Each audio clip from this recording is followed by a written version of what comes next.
राज्यातील हवामान विभागाने 26 ते 28 डिसेंबर दरम्यान आभाळी हवामान आणि काही ठिकाणी मेघगर्जनासह पावसाचा इशारा दिला आहे।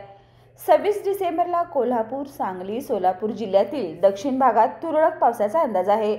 27 डिसेंबरला मध्य प्रदेश, पुणे विभाग, उत्तर मराठवाडा आणि पश्चिम विदर्भात मेघगर्जनासह पावसाची शक्यता आहे।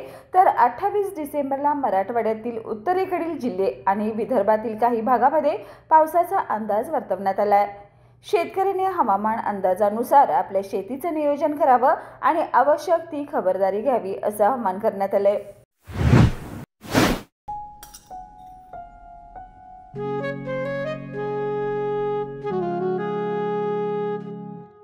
बाबा, आज येताना बासुंदी घेऊन या ना।